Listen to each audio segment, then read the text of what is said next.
Shalom, amados. Sou o pastor Rick Soares do canal Despenseiro da Fé. Se você ainda não é inscrito no canal, te convido a se inscrever no canal, tocar o sininho das notificações e deixar aquele like para abençoar o nosso projeto. Você é muito bem-vindo ao nosso canal. Shalom. Tudo bem, amados do YouTube? Estou de volta, pastor Rick Soares. Fiquei alguns dias afastado sem postar alguns vídeos por motivos de dificuldades, por motivos de saúde, mas estou voltando novamente para trazer mensagens e conteúdo na plataforma para vocês.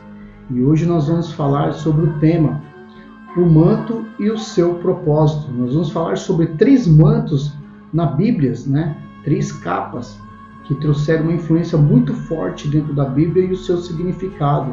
E se você quer conhecer e embarcar nessa história e conhecer um pouquinho mais sobre a palavra de Deus, te convido a vir comigo e vamos entrar e vamos para a mensagem.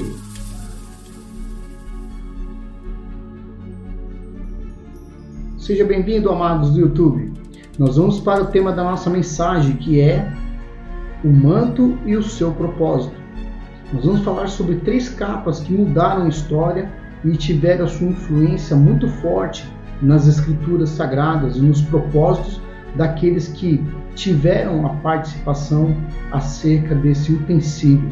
Este utensílio foi muito importante na vida de 3 homens e nós vamos falar sobre cada um deles. O primeiro, eu quero te convidar a abrir a sua Bíblia no capítulo 9 do livro de Gênesis, no versículo de 20 a 24. Iremos para a leitura. Diz assim o texto bíblico: Sendo Noé lavrador, passou a plantar uma vinha, e bebendo do vinho, embriagou-se, e pôs nu dentro da sua tenda. Caim, pai de Canaã, vendo a nudez do pai, fê-lo saber fora os seus 2 irmãos. Então Sem e Jafé tomaram uma capa e puseram-lhe sobre os seus próprios ombros de ambos, e andando de costas, os rostos desviados, cobriram a nudez do pai, sem que a visse. E despertando Noé do seu vinho, soube o que lhe fizera o filho mais novo. E disse-lhe: Maldito seja Canaã, seja servo dos servos dos seus irmãos. E ajuntou: E bendito seja o Senhor, o Deus de Sem e Canaã, que lhe sejam servo. Agradeceu a Deus a Jafé, e habitou ele nas tendas de Sem. Canaã lhe seja servo. E Noé passou o dilúvio e viveu ainda 350 anos, tendo os dias de Noé foram 950 anos, e morreu. Nós gostaria de comentar aqui acerca desta capa. Nós conhecemos um pouco a história. Nesses dias, Noé começou a plantar uma vinha e ali ele teve a oportunidade de poder ali tomar o suco da videira, que é o suco da uva, que já é o próprio vinho. E ele embebedou-se e ali ele estava nu, tirou sua roupa, estava embriagado. E seu filho, Cã, vendo isto, em vez de ali socorrer o seu pai, ele começou a falar aos outros irmãos: olha, o pai está bêbado, está embriagado. Começou a difamar, começou a expor ali o seu caráter na condição, porque ele estava embriagado, estava nu, e começou a tirar sarro. E nisso, quando ele chegou aos seus outros irmãos, seus irmãos se compadeceram da condição do seu pai. E eles foram, pegaram uma capa, pegaram ali um manto, e ali envolveram, e eles andaram de costas para não ver a nudez do seu pai, porque era um costume do Oriente, o respeito, para que não visse ali as condições íntimas. E eles viraram de costas e colocaram ali uma proteção, uma capa, colocaram ali um manto sobre os ombros, e ali protegeram o seu pai, para que não viesse mostrar ali a sua nudez, mostrar ali a sua falha, o seu pecado, porque a embriaguez é um pecado. E todos aqueles que se embriagam se tornam ali um ato de pecado muito horrendo dentro da Bíblia. A embriaguez ela traz na vida das famílias, ela destrói a vida das famílias, ela destrói a conjuntura humana, ela derruba, né, o caráter, ela derruba totalmente uma estrutura familiar. Então a embriaguez era um pecado, e ali aquele manto foi servido ali para proteger e para cobrir aquela embriaguez. Eu quero dizer para você, meu amado, que muitas vezes as pessoas gostam de expor as atitudes das pessoas, mas nós temos que ter o cuidado, o mesmo amor e o caráter que teve Sem, Jafé, de poder ali, em vez de apontar o dedo, em vez de caçoar, ter a humildade de poder reconhecer que uma pessoa precisa de ajuda e que ela necessita ser auxiliada. E é o momento de você colocar o manto, é o momento de você estender a mão para ajudar, e não para provocar, e não para dizer o que é ou deixa que é. Isto é amor ao próximo. Eu quero dizer para você que é o que falta na humanidade nos dias de hoje. Por se multiplicar a iniquidade, o amor de muitos esfriarão. Então, dentro da família de Noé, já tinha esse conflito tão terrível. Mas eu quero dizer para você que ali essas duas pessoas, Sem e Jafé, eles tiveram a consciência diante de Deus de fazer o que era certo. E eles lá usaram o manto para cobrir a nudez. E isso eu quero dizer, o primeiro manto, o manto da vergonha, o manto que cobre a vergonha, o manto que protege da condição tanto espiritual, tanto da condição física, como da condição psicológica. E você, será que você está preparado? Você tem usado o seu manto de proteção para cobrir? Esse é o primeiro manto. A Bíblia fala que quando foi coberto ali, Noé agradeceu os seus outros 2 filhos e amaldiçoou a Cã pelas suas atitudes, porque ele não foi correto diante de Deus e ele não foi correto para com o seu pai. Ele, por outro lado, ele se usou daquela condição para poder defamar e para poder ali mostrar uma condição que não era a condição real de Noé, mas Deus era com Noé. E as palavras de Noé de abençoar e de amaldiçoar foram proferidas com autoridade, e Deus ouviu. Então há poder nas suas palavras. Muito cuidado quando você impor a sua palavra, muito cuidado quando você disser e proferir palavras acerca de uma atitude, acerca de alguém, acerca daquele que precisa ouvir a palavra. Traga uma palavra de bênção, não traga palavras de maldição, e nem console por motivos de um momento que a pessoa esteja vivendo, mas sabendo que ela é amada por Deus e o Senhor é sobre a vida dele. Amém? Então nós vamos para o segundo manto. O segundo manto, eu quero convidar você a abrir a sua Bíblia no livro de 1 Samuel, capítulo 21, versículo de 7 a 9. Livro de 1 Samuel, capítulo de número 21, versículo de 7 a 9. Diz assim o texto bíblico: E achava-se ali naquele dia um dos servos de Saul, detido perante o Senhor, cujo nome era Doeg, e o edomita, o maioral dos pastores de Saul. E disse Davi a Amaleque: Não tens aqui à mão a lança ou a espada alguma, porque não trouxe comigo nem a minha espada e nem as minhas armas, porque a ordem do rei era urgente. E respondeu-lhe o sacerdote: A espada de Golias, o filisteu, a quem mataste no vale de Elá, está aqui envolta num pano dentro da estola sacerdotal. E se queres levar, levai-a, porque não há outra aqui, senão essa. Disse a Davi: Não há outra semelhante? Dai-me. Então quero trazer aqui. Davi estava fugindo de Saul. Davi estava sendo perseguido. Ali havia um homem que era um dos pastores de Saul e que estava ali pronto para entregá-lo, era um X9. E ele ali, vendo Davi indo conversar com o sumo sacerdote Amaleque, ele viu e ia contar sobre o que estava acontecendo, né? Dizendo assim: olha, o sacerdote está dando cobertura a Davi, e Davi estava sendo perseguido junto com os demais. Só que quando chega lá, Davi fala: olha, eu vim em paz, só que eu estou desarmado e eu preciso de uma proteção. O sacerdote falou: a espada é sua, você matou a Golias e ela ficou aqui como brinde, como um troféu daquilo que Deus representou ao povo de Israel, sobre a grande vitória que você teve na vida sobre o povo de Israel naquela batalha com Golias. E ali diz assim, olha, e eis que a espada, diz assim, porque não trouxe comigo nenhuma espada, no versículo 8, né? Nenhuma espada, e as minhas armas, porque a ordem do rei era urgente. E versículo 19, respondeu o sacerdote, a espada de Golias, o filisteu, a quem mataste no vale de Elá, está aqui envolta um pano, detrás da estola sacerdotal, a quem queres levar. Olha, a espada, Davi, que eu tenho aqui é a espada de Golias, que você ali venceste a batalha com o gigante, e a espada está ali envolta, é uma estola sacerdotal, envolta uma capa sacerdotal, e ali é um pano, e ela está ali. Primeiramente, amados, eu quero dizer para você, a espada ela representa a justiça, a espada é a condição daquilo que representa a autoridade, ela representa um armamento, ela representa tudo aquilo que nós colocamos numa vida espiritual, ela representa poder e autoridade.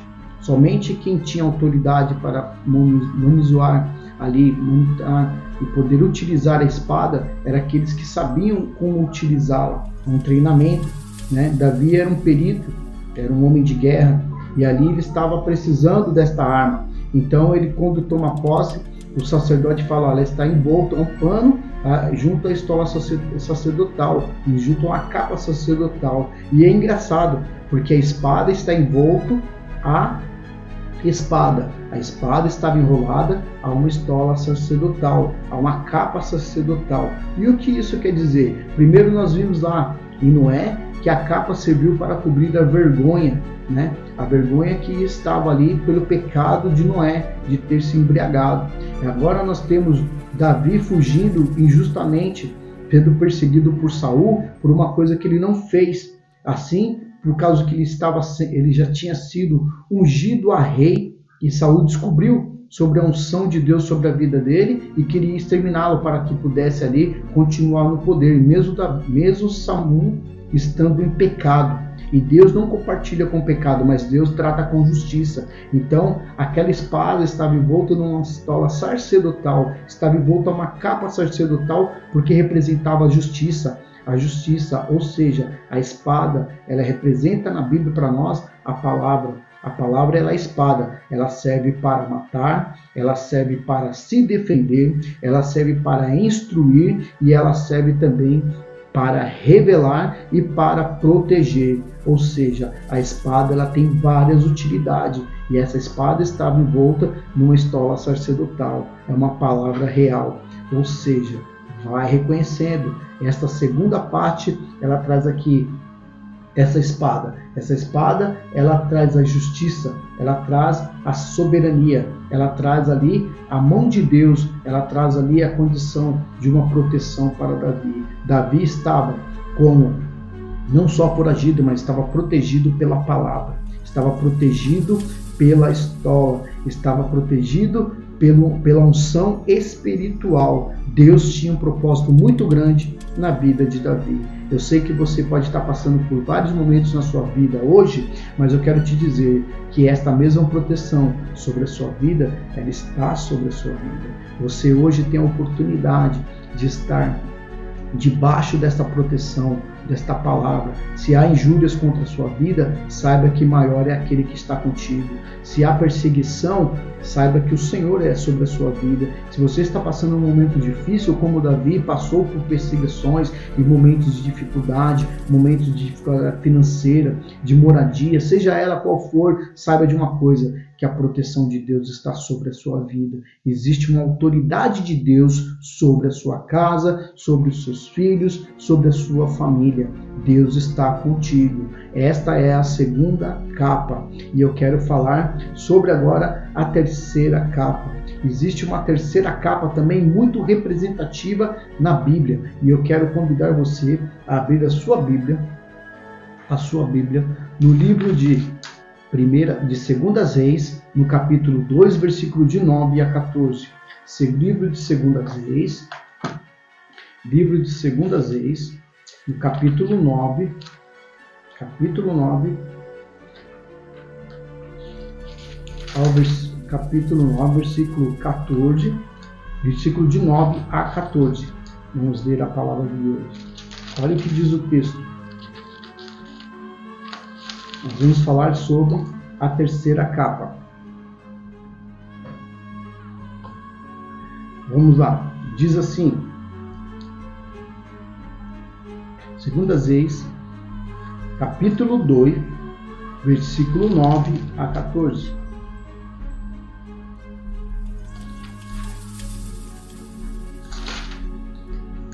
Diz assim o texto da palavra de Deus. E havendo eles passado ali, disse Elias: Pede-me o que queres que eu te faça, antes que eu seja tomado de ti. E disse Eliseu: Peço-te que me toque por herança, porção dobrada do seu espírito. E tornou-lhe Elias e disse-lhe: Dura coisa pediste, todavia, se me vires quando for tomado de ti, assim te fará, porém não me verás e não se fará. E indo andando, falando, eis que um carro de fogo, com um cavalo de fogo, e os separou um do outro. Elias subiu ao céu num redemoinho, e então Eliseu clamou: Meu pai, carros de Israel e seus cavaleiros, nunca mais viu, e tomando suas vestes, rasgou em duas partes. Então levantou o manto que Elias lhe deixara cair, e voltando-se, pôs-se à borda do Jordão, e tomou o manto que Elias lhe deixara cair, e feriu as águas, e disse: Aonde está o Senhor Deus de Elias? E quando feriu ele as águas, elas se dividiram para que um e o outro, tudo, e Eliseu passou com o pé enxuto. Ou seja, a terceira capa. Este é o manto, a capa, o manto que Elias andava sempre. Quando Elias encontrou a Eliseu, ele colocou o manto sobre as costas de Eliseu e disse: Tu sabes o que eu fiz. E ele falou: Vem, me segue. Eliseu deixou tudo.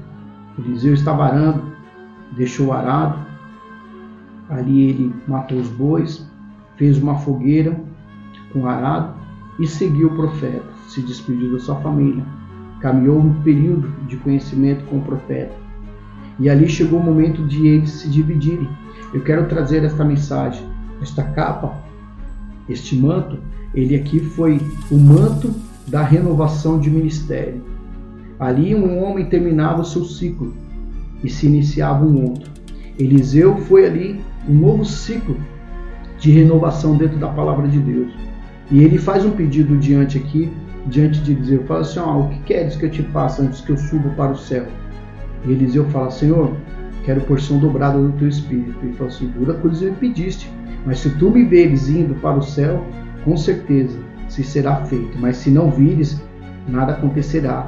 E então, quando ele viu, de repente veio uma carruagem de fogo, e ali um redemoinho levou Elias para ser levado ao céu, e Elias vai e tira a capa e lança a capa. Ali ele passa um novo ministério a Eliseu. Eliseu, perplexo, vê aquela capa e sente a unção de Deus na sua vida de uma maneira poderosa. Mas ali é a revelação de Deus, confirmando ali um fim de ciclo e início de outro. Muitas vezes na nossa vida acontece fim de ciclos e início de um outro. Nós passamos agora pelo passagem de ano. Quero desejar a todos um grande ano novo, e que este ciclo que passou se renove agora num novo ciclo na sua vida. As obras de Deus sejam muito mais profundas sobre a sua vida, e que a glória de Deus se manifeste neste ano que está se entrando. Eu quero trazer aqui esta mensagem. Eu quero que você aproveite e tenha aprendizado daquilo que foi do passado, que você possa aprender para não repetir no futuro, mas que as bênçãos do futuro ela venham sobre para que nós possamos ser cada vez melhor. Então este início de ciclo, essa capa foi muito importante, porque ela representava um novo ciclo, ela representava algo novo, ela se representava um novo ministério, e ali Deus usou a vida de Eliseu de maneira poderosa, como também vai usar a sua vida de maneira gloriosa. Agora iremos para a quarta capa, a principal de todas, esta capa tão importante na vida dos cristãos e que eu quero compartilhar com você. Abram suas Bíblias no livro de João, no capítulo 19, versículo de 1 a 5. Olha o que diz o texto da palavra de Deus. Livro de João, Evangelho de João, capítulo de número 19, versículo de 1 a 5. Diz assim: Então, por isso, Pilatos tomou a Jesus e mandou açoitá-lo. Os soldados, tendo uma coroa de espinhos, puseram-lhe na cabeça e vestiram-lhe com um manto de púrpura. E chegaram a ele e diziam: Salve-se, rei dos judeus, e davam-lhe bofetadas. Então veio Saul Pilatos e lhe disse: E eis que vou apresento para que saibeis que eu não acho nele crime algum. Saiu, pois, Jesus trazendo a coroa de espinhos, o manto de púrpura, e disse-lhe Pilatos: Eis o homem. Eu quero trazer para vocês, Jesus foi escarnecido. Jesus ali foi apresentado como motivo de zombaria, como rei dos judeus. E como rei, ele ali foi colocado coroas de espinhos, você já conhece a história. Foi-lhe dado ali os açoites, que eram as chagas, que foram ali os nossos pecados, que foram todos ali castigados, como para se cumprir a profecia de Isaías 53, como o cordeiro mudo não abriu a sua boca, mas ele aceitou ali as chibatadas, as zombarias, as pancadas, as cusparadas. Ele foi ali escarnecido pelos nossos pecados. Jesus ali suportou tudo isso, mas a maior zombaria foi lhe colocado um manto, o manto de cor púrpura. Foi colocado ali uma capa e foi lhe colocado sobre as feridas. Eu quero trazer esse detalhe. Esta capa que foi lançada sobre as costas de Jesus, ela foi ali estancada com sangue. O sangue ali foi aglutejado. Imagine você com uma ferida aberta e coloca um tecido sobre o sangue. Daqui a 15, 20 minutos, mais ou menos, aquela ferida ela vai secar, aquele sangue vai coagular e vai grudar aquela capa. Aquelas feridas ficaram grudadas naquele tecido. Jesus ficou com aquele tecido grudado nas suas costas, ficou ali agrudado. Então eu quero trazer para vocês, mas que capa é essa? Essa é a quarta capa, a capa que cura, a capa que cobre. Tinha um detalhe: aquela capa era púrpura, era cor de sangue, era vermelho, era escarlata, era um modo de zombaria, porque os reis daquela época usavam uma cor predominante, que era o vermelho, que era a questão de uma autoridade. Mas aquela capa que foi colocada para Jesus foi uma capa de desonra. Só que ali, aquela capa fez algo significativo. Ela cobriu aquelas feridas que foram expostas, que foram abertas. E esta mesma capa é a capa que eu quero trazer para você. Ela ali era vermelha, representava o sangue de Jesus. Representava o sangue de Cristo. E por incrível que pareça, lá no livro de 1 João, no capítulo 1, versículo 7, diz assim, que o Senhor Jesus,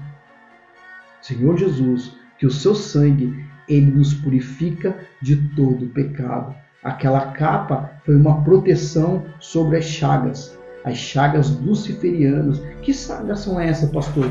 É aquelas chagas, aquelas doenças, aquele pecado que está exposto sobre a nossa vida, quando nós não suportamos mais o pecado, tudo aquilo que vem para destruir, para te deixar para baixo, para te levar à morte, morte espiritual, morte mental, morte física, todo aquele pecado que está tão peso sobre as nossas vidas. Existe uma proteção, existe uma capa. Essa capa é o sangue do Cordeiro.